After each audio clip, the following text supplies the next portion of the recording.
ini Komal-komal seperti ini, Bang. Makanya pas hari pertama saya ketemu Komal seperti ini, Komal si ini juga si siapa si itu ini gitu. Nah, waktu itu saya pernah naik, saya karena belum tahu apa-apa, sok-sokan lah istilahnya gitu ya, apa namanya, memberikan masukan supaya tidak saling hujat. Tapi ada entah siapa, entah ustadz atau waktu itu barangkali kalau nggak salah waktu itu justru memarahi saya, dan saya karena pusing dengerinnya marah-marah gitu ya, saya turun gitu ya. Terus tadi juga kebetulan itu ini aktif dan saya mencoba naik diskusi santai gitu.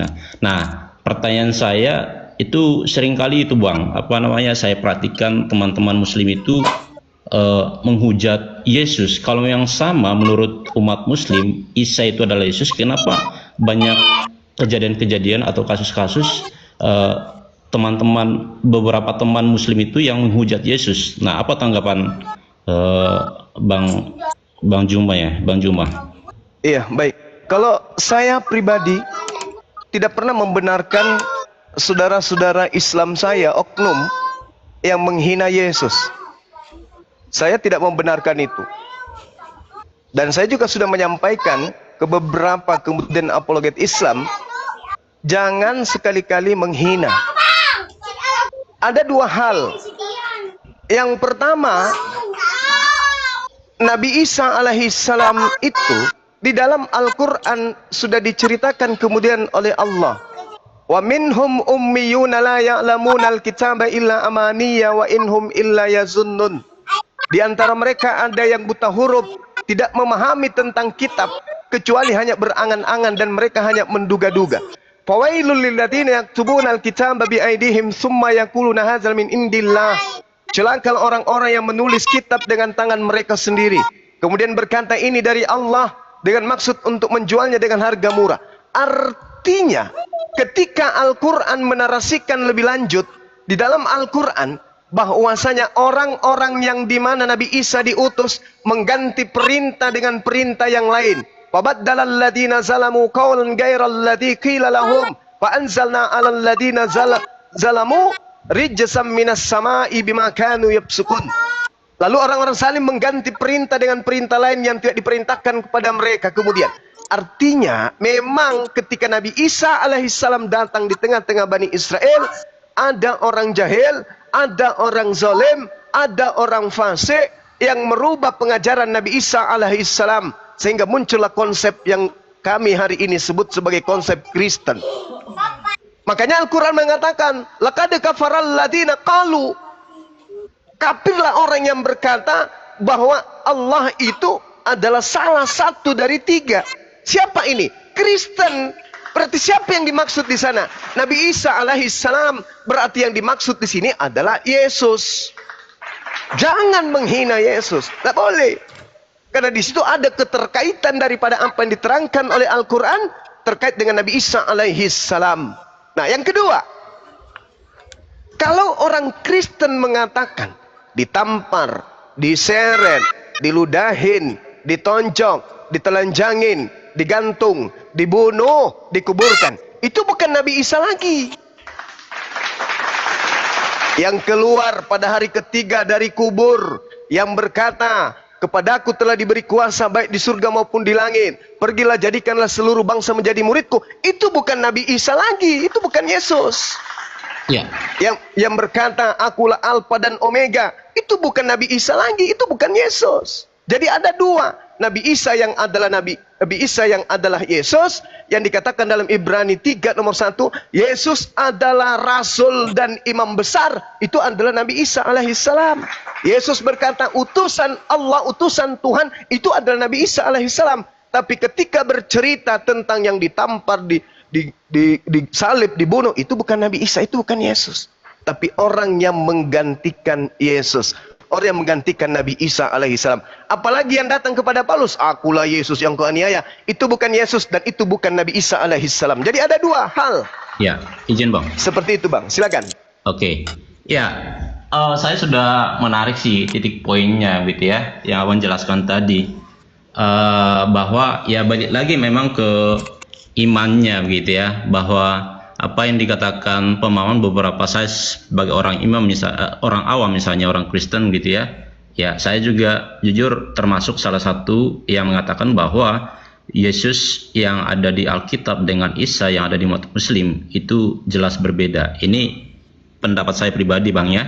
Iya. Dan teman-teman Muslim misalnya mengatakan bahwa Nabi Isa di dalam Islam dengan Yesus yang ada di Kristen sama. Tetapi ada satu yang menjadi penyebab sehingga yang teman-teman Muslim misalnya tidak terima dengan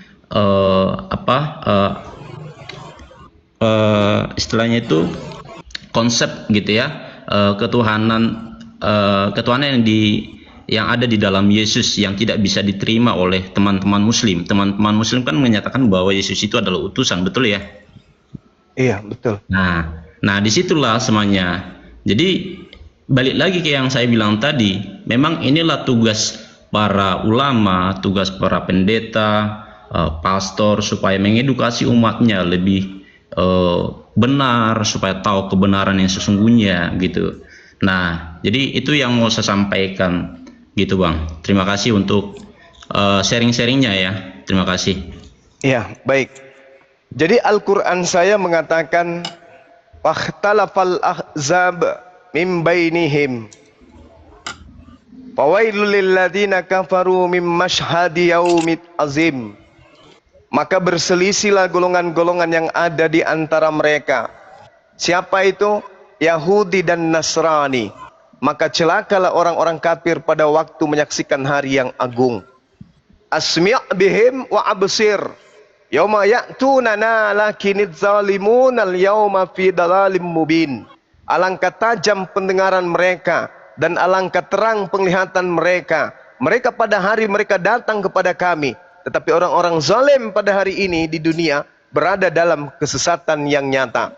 Yang ingin saya katakan kepada saudara sekali lagi, yang berseteru sebenarnya adalah orang Yahudi dan juga orang Islam.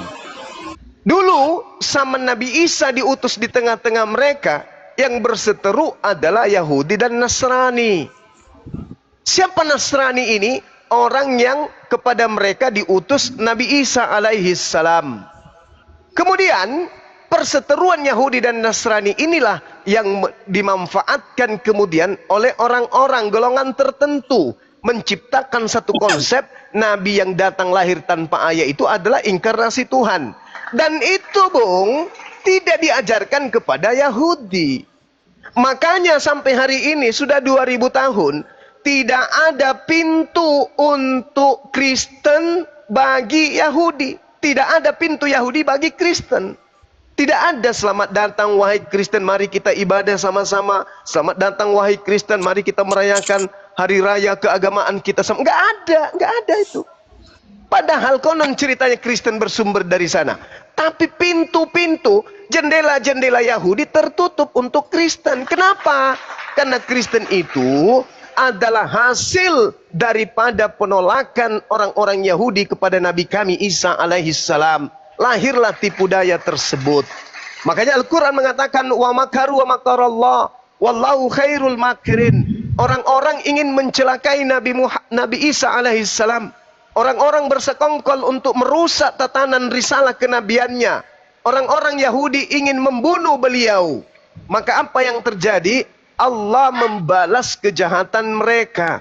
Dan satu hal yang terakhir, pada saat proses pembunuhan terjadi, proses penangkapan dan niatan pembunuhan terjadi, baik Al-Quran maupun Bible itu sendiri, di situ tidak ada Kristen.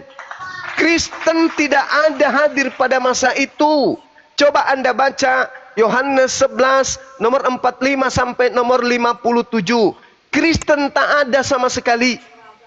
Pada saat Nabi Isa atau Yesus di tengah-tengah Bani Israel melakukan penginjilan dan melakukan mujizat sehari, semakin banyak orang yang jadi percaya kepadanya. Orang-orang Yahudi gelisah. Orang-orang Yahudi tidak mau kemudian supaya Yesus ini, Nabi Isa ini semakin besar pengaruhnya. Maka apa yang terjadi? Mereka bersengkongkol membunuh Nabi Isa alaihissalam. Untuk apa dia membunuh Nabi Isa? Agar supaya bangsa mereka tidak dirampas oleh Romawi. Bukan oleh supaya dosa diwariskan. Itu Kristen tak ada di situ. Coba Anda baca sekali lagi. Buat teman-teman yang di bawah, orang-orang Kristen, saudara saya. Pulang dari sini, Anda buka Bible Anda baca Yohanes 11 nomor 45 sampai nomor 27 satu perikop, apa yang melatar belakangi orang Yahudi ingin membunuh Yesus. Di situ cakupannya 100% karena faktor ekonomi dan faktor politik, bukan karena faktor agama, bukan karena faktor dosa waris, bukan karena jurus keselamatan, bukan, tetapi semata-mata ingin dibunuh oleh karena faktor ekonomi dan politik. Orang-orang Yahudi kalau membiarkan Yesus terus-menerus berkuasa, maka orang Roma dan Yunani akan datang merampas tempat suci mereka dan merampas bangsa mereka. Karena itulah kemudian mereka sepakat untuk membunuh Yesus. Nah, tragedi berlanjut. Mereka berkongko-kongko. Matius 26 nomor 4, nomor 59, Markus 14 nomor 1 dan seterusnya. Mereka sepakat membunuh Yesus. Yohanes 11 nomor 53 disebabkan karena mereka dengki. Matius 27 nomor 18. Lalu kemudian karena kesepakatan ini Yesus harus mati, sementara Yesus tidak punya kesalahan. Apa yang mereka lakukan? Tipu muslihat mereka susun, kesaksian palsu mereka rencanakan supaya mencelakai Yesus. Nah, itu yang terjadi. Tidak ada dosa waris, tidak ada. Oleh karena kesepakatan itulah ingin membunuh Yesus, maka Allah yang Maha Suci lagi Maha Tinggi yang mengutusnya menyelamatkan dia, mengangkat dia naik ke langit. Maka Allah membalas kejahatan mereka. Yang mereka bunuh adalah orang lain. Orang lain inilah yang dijadikan kemudian oleh Kristen sebagai Tuhan. Ah, itu cerita lain. Cerita tentang Kristenan adalah cerita di luar pagar Yahudi. Itu cerita yang dibangun sendiri Kristen. Yahudi punya cerita, dia harus membunuh nabi ini karena dia tidak mau bangsanya dirampas Romawi. Kristen punya cerita, nabi ini harus mati demi dosa-dosa Kristen. Berbeda. Itu sangat berbeda antara langit dan bumi. Silakan. Oke, izin Bang. Silakan. Apa namanya? Ya, bicara tentang Kristen tadi Abang tadi ada sedikit mengutip dari Alkitab bahwa tidak ada Kristen di sana. Menurut saya Kristen itu kan agama. Saya memahami Tuhan itu tidak ada agama ya, maksudnya tidak beragama. Jadi yang beragama itu adalah umatnya, gitu ya. Misalnya saya nih Kristen gitu ya, saya secara administrasi beragama Kristen. Kenapa? Karena saya percaya dan mengimani Tuhan Yesus sebagai Tuhan dan Juru Selamat. Nah, cuman tadi ya poin kedua tadi yang saya boleh mengambil tadi dari penjelasan Abang juga tentang pengajaran di dalam Alkitab. Mungkin Abang juga barangkali sudah tahu gitu ya bahwa ada banyak tata cara metode pengajaran yang disampaikan di dalam Alkitab itu lewat perumpamaan-perumpamaan seperti tadi yang ada sedikit tadi Abang singgung mengenai bila di pipimu ditampar sebelah kiri gitu ya dan seterusnya itu ya, seperti yang Abang bilang tadi gitu ya. Itu adalah bagian dari perumpamaan cara metode pengajaran yang ada di dalam Alkitab gitu ya. Nah, saya melihat ada banyak orang yang mencoba menyalahgunakan gitu ya. Maksudnya mencoba mempintir sehingga penafsirannya menjadi salah. Nah, yang mau saya sampaikan adalah ya balik lagi sih ke kita gitu ya. Kalau memang kita percaya bahwa kita punya Tuhan, ya udah imani dan lakukan apa yang menjadi misi Tuhan di dalam hidupmu itu. Nah, sebagai orang percaya kepada Tuhannya sendiri, ya udah imani apa yang Tuhanmu sampaikan, lakukan hal-hal yang baik itu, jauhi yang menjadi larangan-larangannya itu, gitu kan. Nah itu sih. Cuman Bang tadi sepertinya Abang juga sudah ngerti banyak ya tentang Alkitab gitu ya, banyak mengulas tadi gitu ya. Ini orang kedua yang berbeda ya gitu ya. Saya melihat apologet, dulu saya belajar mengikuti satu seminar apologet Kristen juga. Nah, seperti yang saya sampaikan tadi, apologet itu juga membuka banyak hal, bahkan ditunjukkan bukti-bukti empirik tentang konsep ketuhanan orang Kristen dan juga perbedaan prinsip daripada keimanan antara iman Kristen dan juga iman Islam. Nah, hari ini saya boleh menyimak sedikit dari yang apa yang Abang sampaikan tadi gitu ya. Ya, intinya sih memang jelas berbeda sih gitu ya. Itu. Terima kasih. Izin bertanya, Bang. Boleh? Ya, silakan. Ya, terima kasih atas kesempatan bertanyanya. Jadi Bang Suma bilang tadi bahwa tidak ada Kristen kan di zaman Tuhan Yesus. Benar nggak tadi ngomong gitu? Yes, betul. Iya, benar. Bang Suma sebagai apologet yang terkenal paling tahu ya artinya Kristen apa. Ya, tahu. Apa, Bang? Tahu. Pengikut Kristus. Tepuk tangan yang di bawah. Iya, berarti mereka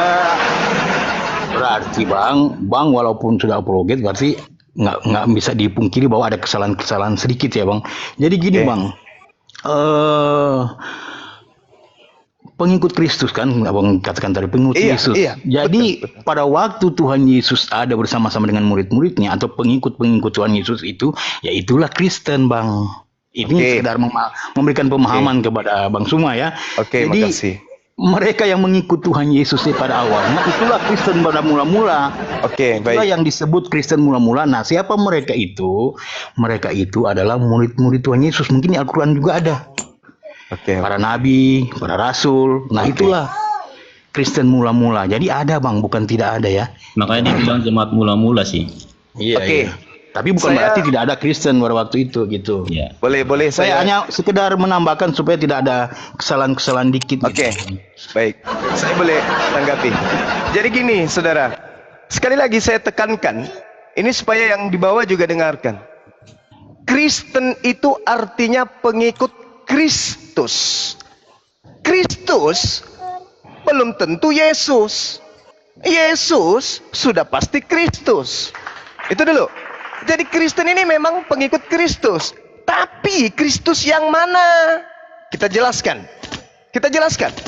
Yesus berkata kepada murid-muridnya yang asli, yaitu Bani Israel. Ingat saudara, pengikut Yesus tidak ada makan babi. Pengikut Yesus tidak ada ibadah minggu. Pengikut Yesus tidak ada yang mempertuhankan, mengibadahi, menghambakan diri kepada Yesus. Pengikut Yesus itu kemudian tidak ada yang tidak bersunat. Camkan itu dulu. Itu dicamkan dulu. Ketika kemudian Yesus berkata, waspadalah supaya jangan ada orang yang menyesatkan kamu. Huruf KAMU, kamu itu tertuju kepada Bani Israel pengikutnya, bukan kepada Kristen. Yesus pihak pertama, murid-muridnya Bani Israel pihak kedua. Kristen pihak mana? Kristen itu pihak ketiga. Nanti kita ceritakan Kristen. Yesus berpesan kepada pihak kedua, waspadalah supaya jangan ada orang yang menyesatkan kamu, sebab banyak orang akan datang dengan memakai nama Yesus dan berkata, akulah Mesias, akulah Kristus. Saya ulang, waspadalah supaya jangan ada orang yang menyesatkan kamu, sebab banyak orang yang akan datang dengan memakai namaku dan berkata, akulah Kristus, dan mereka akan menyesatkan banyak orang. Jadi Yesus berbicara kepada orang Yahudi, wahai orang Yahudi pengikutku, waspadalah, sebab akan banyak penyesat datang dengan memakai nama Yesus dan berkata, akulah Kristus. Kita lihat Kejadian 11 nomor 26. Di Antioquia, Paulus setahun lamanya di sana, murid-murid Paulus disebut Kristen. Jadi Kristen ini adalah pengikut Paulus. Pengikut Yesus, dengarkan, pengikut Yesus dikatakan dalam Yohanes 10 nomor 27, aku mengenal pengikutku. Pengikutku mendengarkan suaraku dan mengikuti aku. Kalau aku ke sinagoge, mereka ke sinagoge. Kristen, pergi ke gereja. Kalau aku ibadah Sabat hari Sabtu, Kristen ibadah Minggu. Kalau aku tidak membatalkan Taurat, Kristen membatalkan Taurat. Kalau aku menyembah esensi yang tak terlihat dan tak terdengar manusia, Kristen menyembah makhluk yang terlihat dan bahkan yang dibunuh manusia. Itu bukan pengikut Yesus. Yesus mengatakan, aku mengenal pengikutku. Pengikutku mendengarkan suaraku dan mengikuti aku. Berarti pengikut Yesus mengikuti Yesus. Ketika Yesus angkat tangan yang kanan, pengikutnya angkat tangan yang kanan. Ketika Yesus sujud, muridnya sujud, pengikutnya sujud. Ketika Yesus salto ke belakang, pengikutnya juga salto ke belakang. Itu pasti tuh.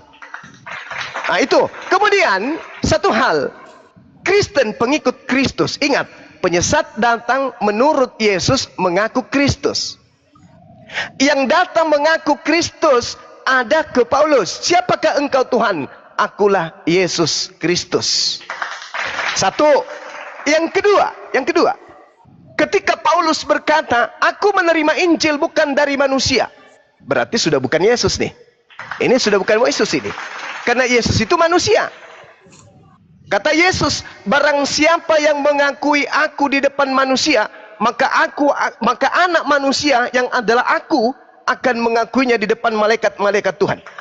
Yohanes 1 nomor 51. Yesus sendiri yang berkata, langit terbuka dan malaikat turun kepada anak manusia, yaitu aku. Yesus mengaku sebagai anak manusia. Paulus mengaku menerima Injil bukan dari manusia.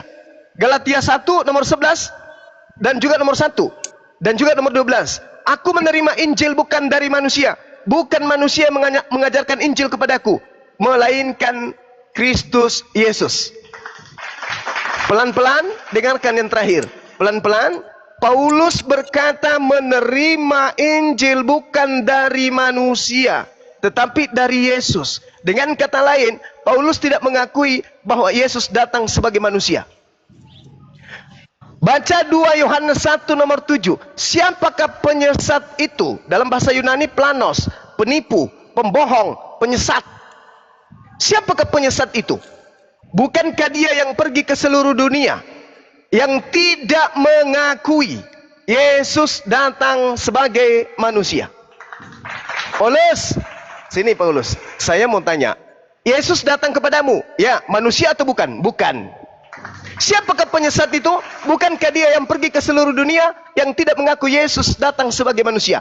Paulus mengaku Yesus datang kepadanya sebagai bukan manusia. Siapakah penyesat itu?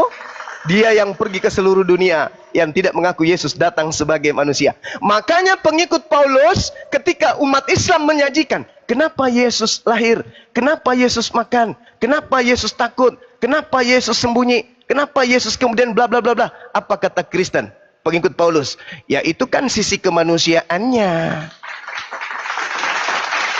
Mana sisi ketuhanannya? Ketika dia datang berkata, kepadaku telah diberi kuasa baik di langit. Itu sisi ketuhanannya. Padahal Kristen yang pengikut Paulus ini, ketika digelitik dengan kita sajikan data, Yesus itu manusia, apa kata mereka? Itu 100% manusia, 100% Tuhan. Kenapa? Karena Kristen menggabungkan antara Yesus yang asli dengan Yesus yang palsu. Yesus palsu mana? Matius 24, nomor 4, nomor 5, nomor 23, sampai nomor 27, sampai nomor 30 malah. Apa kata Yesus? Sebab Yesus palsu dan nabi-nabi palsu akan datang dan akan melakukan mujizat yang banyak, sekiranya mungkin menyesatkan orang-orang pilihan dan orang yang banyak. Matius 24 nomor 24. Yesus sendiri mengatakan akan ada Yesus palsu. Lukas 21 nomor 8. Waspadalah kepada penyesat yang datang kepadamu dengan memakai nama Yesus dan berkata, akulah dia. Waktunya sudah dekat, jangan kau percaya. Makanya ketika Paulus datang, Markus datang, Yohanes datang, penulis Matius datang, penulis Petrus datang, penulis Kisah Para Rasul datang, penulis kemudian daripada kitab Yohanes datang ke Yahudi, mengajarkan bahwa kami ketemu dengan Yesus di padang gurun loh, kami ketemu Yesus di dalam bilik loh, kami ketemu Yesus ketika kami nyebrang ke lautan sana loh. Orang Yahudi percaya? Tidak. Karena mereka sudah menerima pesan dari Sang Yesus yang betul. Jangan kau percaya ketika ada orang berkata ada Yesus di padang gurun, ada Yesus dalam bilik. jangan kau percaya, sebab aku Yesus datang kedua kalinya nanti di akhir zaman seperti kilat yang menyambar dari timur dan sampai ke barat. Demikianlah tata cara kedatanganku yang kedua. Jadi kalau anda yang berkata, aku bertemu Yesus padang gurun, aku bertemu Yesus dalam bilik, jangan kau percaya. Yang datang kepada mereka itu adalah Mesias palsu. Nah, Kristen adalah pengikut Kristus. Kristus yang mana? Kristus yang palsu. Demikian. Iya, makasih Bang. Ya, Sama-sama. sekedar menambahkan ya memanglah kalau dilihat-lihat dari hampir semua sih apologet gitu sih, agaknya mereka kurang fair dengan Paulus. Karena kita tahu sendiri bahwa memang Paulus ini itu sebenarnya adalah orang yang kejam, orang yang mencari pengikut-pengikut Tuhan Yesus pada waktu itu. Tapi karena dia diubahkan oleh Tuhan dan bertobat, makanya sebaliknya. Kalau Paulus tidak bertobat, habis orang Kristen di dunia ini. Tapi karena dia bertobat, makanya banyak orang Muslim yang nggak suka sama Paulus ini. Ya, itu ya mungkin ya sekilas ya. Baru dikatakan kenapa Paulus tidak mengatakan bahwa dia tidak mendengar sendiri dari manusia, melainkan dari Allah sendiri. Iya. Dia memang mengatakan demikian karena ya jelas karena Yesus adalah firman Allah itu sendiri. Jadi Allah itu sendiri, bukan manusia biasa. Artinya Yesus itu firman Allah sendiri. Boleh dilihat dalam Yohanes 1 ayat 1. Jadi benar-benar Yesus itu adalah firman Allah itu sendiri. Jadi benar-benar dari Allah sendiri. Makanya dia bilang bukan dari manusia saja. Dia mendengarkan bukan dari manusia tapi dari firman Allah. Itu ya perlu digarisbawahi bahwa Yesus itu adalah Tuhan itu juga yang firman Allah itu sendiri. Oke, itu boleh dilihat dalam Yohanes 1 ayat 1 itu mungkin bisa ditambahkan jadi berikan pemahaman. Baik, saudaraku saya hargai. Kenapa kami tidak mengikuti baptisan sunat? Karena sunat itu sudah diganti dengan baptisan bagi orang Kristen sekarang. Ya. Karena saya melihat sih semua kebanyakan dari perjanjian lama ya. Kalau kami itu perjanjian lama itu telah disempurnakan dengan kematian Tuhan Yesus. Makanya kami sekarang mengikuti perjanjian lama dan perjanjian baru. Baik. Sunat dengan kuasa Allah Bapa, Allah Anak dan Allah Roh Kudus. Itulah sunat kami. Dan kalaupun kita mengikuti tradisi sunat dari Yahudi sana ya, mereka sunat itu aturannya itu 8 hari, bukan semau orang yang mengikuti sunat. Gitu. Jadi saya juga mau bertanya, ini aturan dari siapa ya orang Muslim itu menyunatkan diri? Padahal aturan sebenarnya menyunatkan diri itu gantian panjang. Oke Bang, saya menghargai penjelasan saudara ya. Sebagai seorang Kristen, dengan penjelasan saudara ini semakin menguatkan bahwasanya memang saudara ini pengikut Kristus saudaraku ini, tapi Kristus yang bukan Yesus. Coba aja kemudian Anda menarasikan barusan itu, apa yang Anda narasikan? Narasi-narasi yang dibangun dari ajaran di luar ajaran Yesus yang asli. Saya masuk kepada penjelasan saudara. Saudara saya ini mengatakan Paulus itu tadinya orang berdosa, berusaha membunuh, seandainya tidak bertobat maka habis orang Kristen. Alamak, Kristen itu ajaran Paulus setelah bertaubat. Tidak ada Kristen sebelumnya, nggak ada. Kristen tak ada. Pengikut Yesus itu pemelihara Sabat, tidak makan babi, tidak makan anjing, tidak ibadah minggu, tidak mengibadahi Yesus. Mereka itu wudhu ketika ingin masuk ke bait suci, ke mikdas. Mereka itu mandi tahir, mereka mandi junub setelah mereka bersetubuh. Tidak seperti saudara Kristen. Dan tidak boleh kemudian orang Roma, orang Yunani masuk ke bait suci tempat Yesus beribadah. Haram hukumnya. Tak boleh. Bahkan masuk ke kota Yerusalem aja haram hukumnya. Kristen itu masuk ke sana. Mana dalilnya? Yesaya 52 nomor 1. Tak boleh orang Kristen masuk ke kota Yerusalem, kota Kudus. Tak boleh. Mana dalilnya? Orang Kristen tidak boleh masuk ke rumah ibadahnya, tempatnya Yesus mengajar. Di dalam Yehezkiel 44 nomor 6, nomor 7, nomor 8, nomor 9. Haram hukumnya orang Kristen, Roma, Yunani masuk ke tempat suci. Tidak boleh. Jadi bagaimana mungkin pengikut Yesus ada dari Kristen? Maksudnya Yesus menjelaskan di dalam bait suci, Kristennya 2 kilometer dari tempat suci duduk gitu mendengarkan. Nggak mungkin. Nggak mungkin. Jadi tak ada Kristen di situ, Bang. Nggak ada Kristen. Nah, kembali kepada tema. Paulus bertaubat lalu menjadi seorang rasul. Saya bacakan apa yang dikatakan Paulus, nubuatan Yesus tentang Paulus. Arahkan pandangan Anda ke Matius 12. Data 38 sampai data 45. Saya baca pelan-pelan. Pada waktu itu berkatalah beberapa ahli Taurat dan orang Farisi kepada Yesus, "Guru, kami ingin melihat suatu tanda daripadamu." Orang Farisi, ahli Taurat, minta kepada Yesus, "Berikan tanda kepada kami." Apa jawaban Yesus kepada orang Farisi? Angkatan jahat dan angkatan tidak setia ini menuntut satu tanda. Tetapi kepada mereka tidak akan diberikan tanda selain tanda Yunus. Sebab seperti Yunus tinggal 3 hari dalam perut ikan, 3 hari 3 malam. Demikian juga anak manusia akan tinggal dalam rahim bumi 3 hari 3 malam. Ini tanda angkatan jahat. Artinya pada hari ketiga bagi angkatan jahat ada kebangkitan. Ini tanda untuk angkatan jahat. Nah, kemudian terkait dengan pertobatan Paulus. Baca nomor 43 sampai 45. Apabila roh jahat keluar dari manusia, ia pun mengembara ke tempat-tempat tandus dan mencari perhentian, tetapi ia tidak mendapatnya. Lalu si roh jahat ini berkata, "Aku akan kembali ke rumah, ke orang yang tadinya bertobat." Maka pergilah si roh jahat dan mendapati orang yang bertobat tadi dalam keadaan bersih, tersapu dan rapi teratur. Lalu roh jahat tadi keluar kembali dan mengajak 7 roh lain yang lebih jahat daripadanya.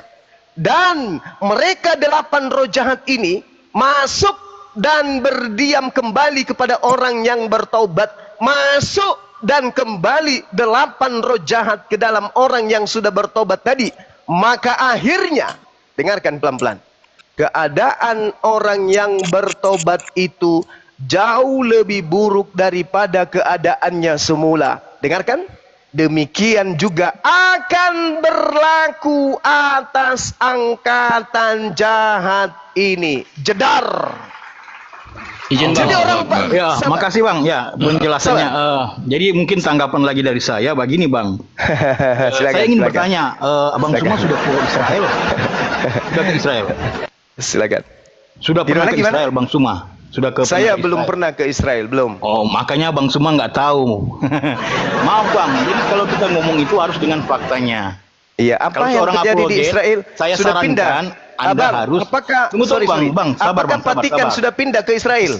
Sabar Bang, saya menjelaskan dulu ya. Nanti Abang simpulkan sebentar. Jadi gini Bang, Ya, silakan, orang silakan. apologet yang terkenal itu berbicaralah Ya. sesuai dengan fakta yang ada. Ya, Anda sendiri sudah pernah ke sana? Begini, dengar dulu Bang. Begini, sekarang Bang, di Israel itu sudah terbuka untuk umum siapapun yang akan pergi ataupun Oh, nggak pergi bisa. ke tempat ibadah Nggak di bisa. sana.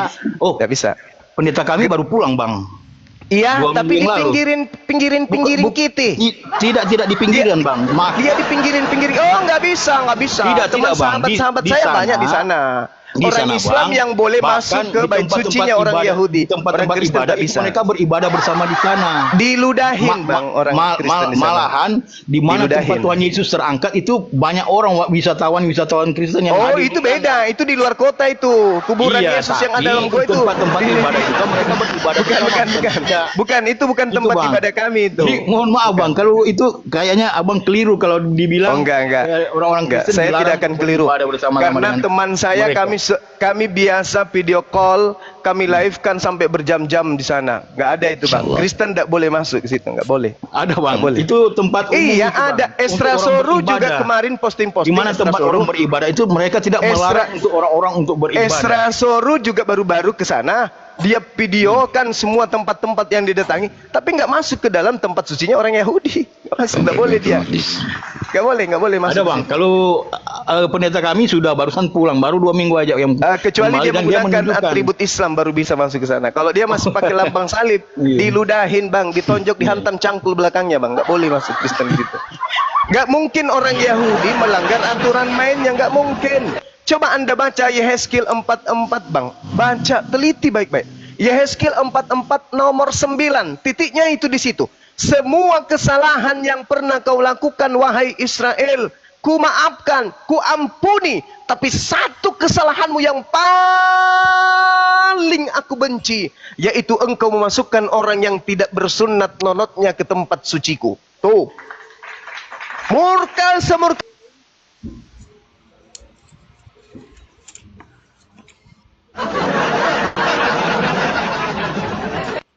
Kok di mute? Salah Bukan tekan. di mute. Salah Bang tekan. Zumanya kemana? Enggak. Bang Zuma kena Hilang. tombak. Hilang. Kenapa Mbak? Masya Allah. Aduh. Mana kadang garam nih. Aduh. Saya tunjukkan sedikit ya. Saya tunjukkan sedikit ya. Iya, saya di sini Dinda. Saya di sini Dinda. Iya, itu Bang Juma juga. Usir dulu itu. Nih, Partai Yahudi menyerukan umat Kristen diusir dari Israel. Nah, ini.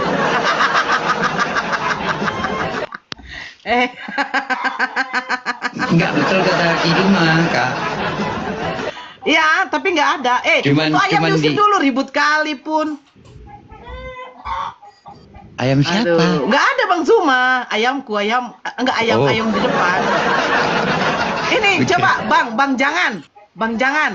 Partai Yahudi menyerukan umat Kristen diusir dari Israel, ini cemana ini? Iya, apa isinya? Ah. Ya itulah justru kan. Nah Diusir. inilah. Oh, Iya, nih. menyerukan bukan berarti sudah menjadi Oke, aturan ya. oke. Dengar. Menyerukan bukan berarti sudah menjadi aturan Diam mereka. dulu, makanya iya diam dulu. Loh. Nih dengar. Dengar ya, saya ulang lagi ya. Kau ngerti bahasa Inggris? Para pemimpin Katolik Ngerti. memperingatkan potensi penganiayaan. Diam dulu. Majelis Ordinaris Katolik Tanah Suci menerbitkan sebuah pernyataan pada hari Senin mengungkapkan kekhawatiran para pemimpin pemerintah Israel yang akan datang terlalu cepat. Umat Kristen harus diusir ini. Di mana dikatakan itu diusir? Di kota sucinya. Alah. Di mana di situ dikatakan diusir? Saya bacakan ya, saya bacakan. Sebentar, Bang Zuma. Lanjut nggak tahu ya, kemana. lanjut. Saya juga mau ibadah dulu sebentar. Silakan. Assalamualaikum Oke, Maki. oke.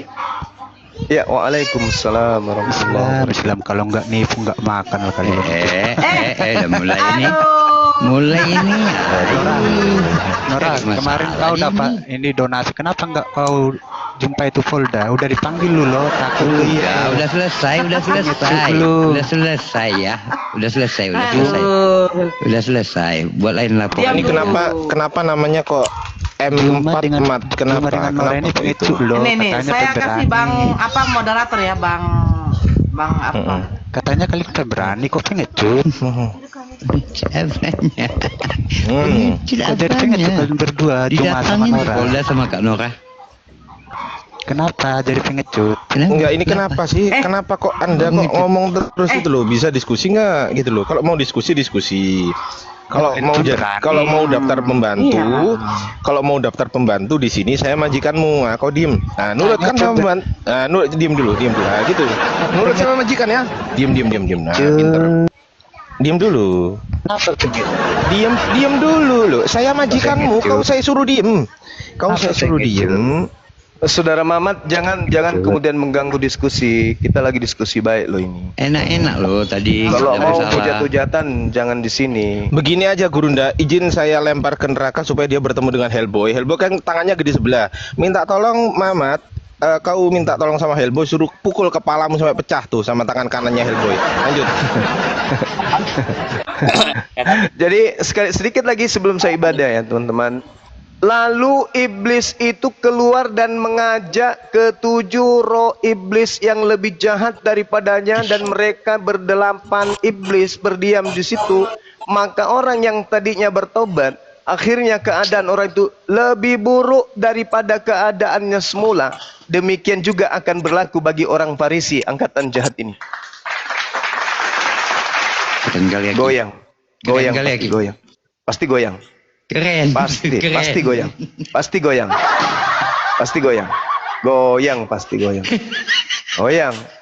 Bahaya. Karena ini dalil Yesus yang menubuatkan, bukan saya mengada-ngada. Yesusnya yang berkata, angkatan jahat akan diberikan tanda Yunus bangkit pada hari ketiga. Nah, Kemudian yang jahat ini siapa? Orang Farisi. Kemudian orang Farisi bertobat. Setelah bertobat, apa kata Yesus dalam Matius 23 nomor 15? Celakalah engkau wahai orang Farisi, celakalah engkau wahai ahli Taurat, celakalah engkau orang munafik. Engkau menyeberangi lautan, menjelajahi daratan, mentobatkan orang di luar Yahudi untuk menjadi pengikutmu. Dan setelah menjadi pengikutmu, kau jadikan mereka menjadi orang neraka dan 2 kali lebih jahat daripada engkau sendiri. Na'udzubillah summa na'udzubillah. Salam toleransi, Kak. Iya, salam toleransi. Jadi jelas sekali ya, teman-teman sekalian. Sabar. Jelas sekali bagi kita bahwasanya satu uraian terakhir dari saya sebelum saya izin ibadah. Di dalam Lukas 24 nomor 9, 10, 11, 12. Tolong saudara-saudara muslim di bawah yang punya Bible buka. Lukas 24 nomor 9, nomor 10, nomor 11, 12. Buka sekarang. Buka. Lukas berapa, Bang? Lukas 24 nomor 9, nomor 10, nomor 11, nomor 12. Buka, Kak. Buka. 24 Saya nomor bacakan. 9. Pengen cut. Dan setelah baca. Saya baca ya. Iya. Oke. Jumanara Dan setelah mereka kembali dari kubur, dipanggil Polda enggak mau. moderator, tolong moderator. Aduh, Dan Juma. Aku kok nggak moderator, Kak? Ya. Juma. Dan setelah mereka kembali dari kubur, mereka menceritakan semuanya itu kepada ke-11 murid dan kepada semua saudara yang lain. Percaya enggak mereka? Murid-murid ini? Percaya enggak? Saya Baca. Enggak. Baca.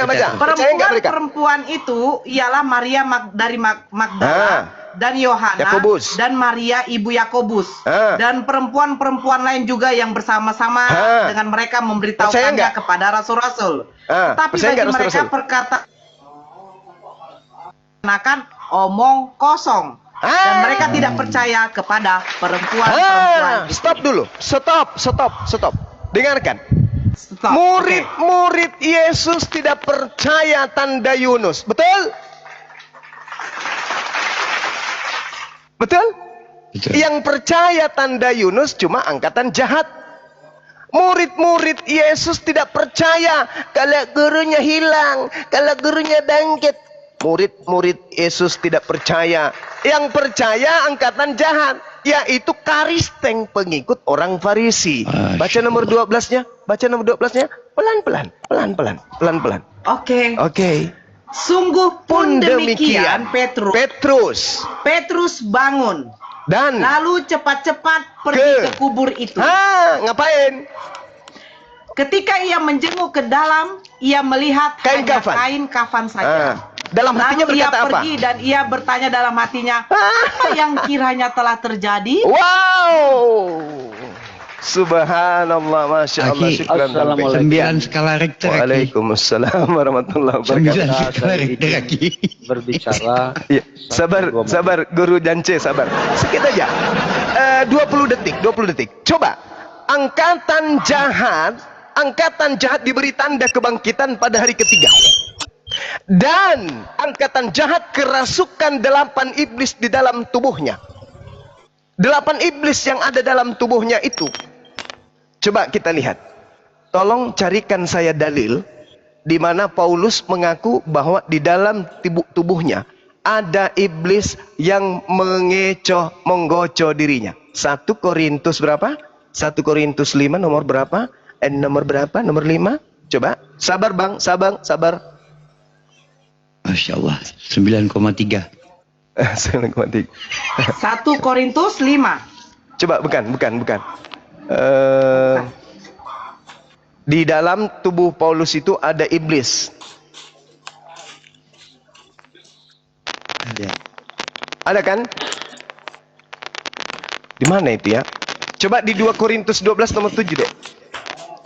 2 Korintus 12 nomor 6. 7. Kita baca pelan-pelan ya. 2 Korintus 12 ya. Dari nomor Yes. 6 sampai 7. 7 aja, nomor 7 ya langsung. Oke. Ada guru kita mau bicara. Dan supaya aku jangan meninggikan diri karena pernyataan-pernyataan yang luar biasa itu, maka Maka. aku diberi suatu Oh. Duri Beri suatu duri di dalam dagingku, yaitu seorang utusan iblis. Wow. Untuk menggocoh aku. Menggocoh itu apa, Bang? Tadi Supaya aku jangan meninggikan diri. Tadi di dalam Matius 12, angkatan jahat di dalam tubuhnya 8 iblis, betul? Betul. Dan percaya kepada kebangkitan hari ketiga, betul? Betul? Dan Betul. Paulus mengaku dalam dirinya ada Betul. iblis, betul? Betul. Betul Betul. sekali. Berarti ketika Paulus ini di dalam dirinya ada utusan iblis, benarlah kata Yesus, iblislah yang menjadi bapakmu dan kamu mau melakukan keinginan-keinginan bapakmu. Saya kira demikian untuk sementara. 9,5 Saya izin ibadah dulu, 9,5 saudara-saudara. Kita lihat tadi saudara kita 2 orang Kristen goyang itu ya. Mudah-mudahan mereka bisa Ini mendapatkan potensi hidayah. tsunami ya, Ki. Amin. Gurunda. Aku tadi dengar dari jauh, Gurunda. Yang Apa itu? Paulus ada iblisnya itu 1 Korintus berapa, Gurunda? 2 Korintus 12:7. Aku catat dulu ya, 2 Korintus 12:7. 2 Korintus Iya, aku baru tahu juga. nomor Makanya aku 7. screenshot langsung. Paulus ada iblisnya itu ya, Gurunda ya. Iya, Paulus tak ada iblis. Bang, Masya Allah. Terus yang Bang, apa? tadi Gurunda Suara kipas. yang angkatan Suara kipas. mereka nggak percaya angkatan tanda Yunus tuh murid-muridnya Lukas 24 nomor 9 sampai nomor 12.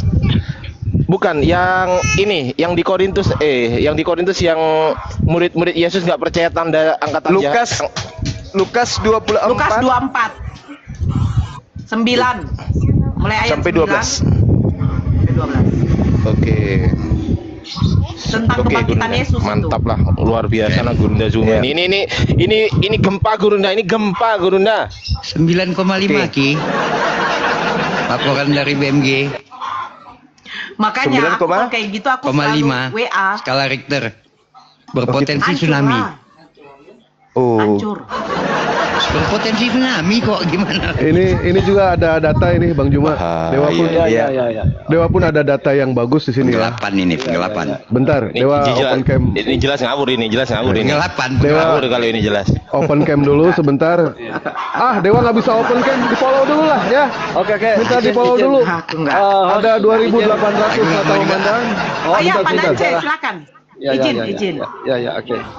Pak Dance, saya minta di follow sebentar. Minta di follow ya, 2.800 mata memandang. 12 akun Dewa kena banned semuanya. Ini Dewa, akun baru Dewa. Minta di follow ya, minta di follow. Mau buka ini soalnya. Mau buka apa? Mau buka data. Tapi belum bisa open cam ya. Terima kasih Wan juga ya. Terima kasih ya. Oke. Ya, sedikit saya menyampaikan sesuatu ya. Yohanes 14 ayat 6. Kata Yesus kepadanya, akulah jalan dan kebenaran dan hidup. Tidak seorang pun yang datang kepada Bapa kalau tidak melalui aku. Jadi apa yang dilalui oleh Yesus itu saya perhatiin ya, dilakukan oleh orang-orang Muslim. Saya akan tunjukkan datanya. Artinya di sini ya, saya sebagai mualaf, saya merasa bangga. Saya menjadi seorang Muslim, telah menjadi pengikut Yesus sejati. Ya, Lukas pasal 2 ayat 21. Yesus disunat. Ya, itu dilakukan oleh orang-orang Muslim, jarang dilakukan oleh orang Kristen. Ya, Matius pasal 4 ayat 2. Yesus berpuasa ya 40 hari. Orang-orang Muslim juga berpuasa 30 hari. Nah, inilah suatu kebanggaan bahwa orang-orang Muslim itu Allahu Akbar. Sejati. Allahu Akbar. Ya. Yohanes pasal 13. Mantap ayat 1 jiwa sampai raga 12. otot, mantap jiwa Ya, seraya. Yesus mengajarkan basuh kaki.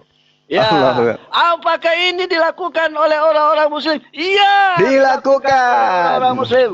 Waktu saya pendeta, saya jarang mengajarkan ini. Artinya mengucap syukur juga ini host ini telah menjadi Muslim. Dia telah menjalani apa yang dikehendaki oleh Bapa-Nya Yesus. Lalu yang keempat ya, Matius pasal 26 ayat 39. Mantap Bang Dewa. Yesus, ia berdoa dengan cara yang Alkitabiah, dia maju lalu sujud. Dalam kitab Nehemia juga disebutkan muka menyentuh tanah. Agama apa yang melakukan ini?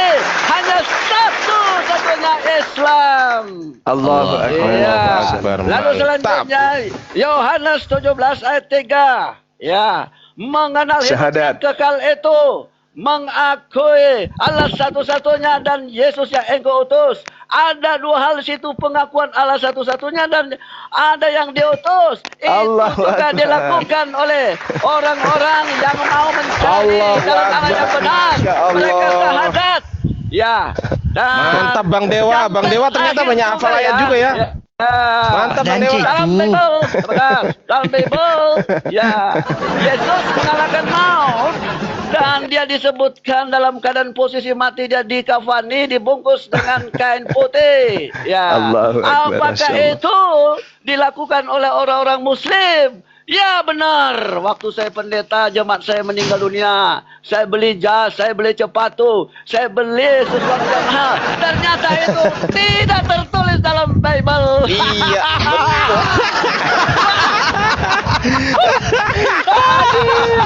Ya Allah, Bang Dewa. Oke.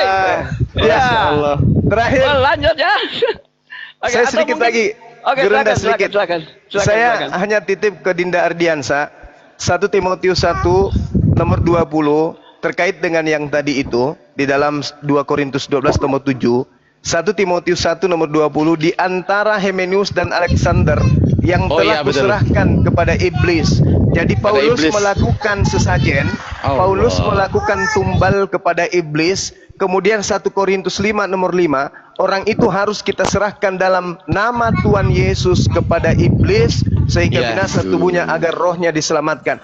Bahkan Paulus juga menerangkan tentang dirinya dalam 2 Timotius 4 nomor 6, mengenai diriku, darahku sudah mulai dicurahkan sebagai persembahan. Pertanyaan saya, darah Paulus dipersembahkan kepada siapa? Tuh materi, mudah-mudahan Mantap. bisa dicatat kemudian untuk didalami kembali bahwasanya angkatan jahat dan pengikutnya itu ada di tengah-tengah kita. Mereka harus kita selamatkan dengan cara kita ajari mereka, kita bimbing mereka dengan baik melalui Al-Quranul Karim dan juga pendalaman materi terhadap Bible itu sendiri. Saya izin ibadah sejenak.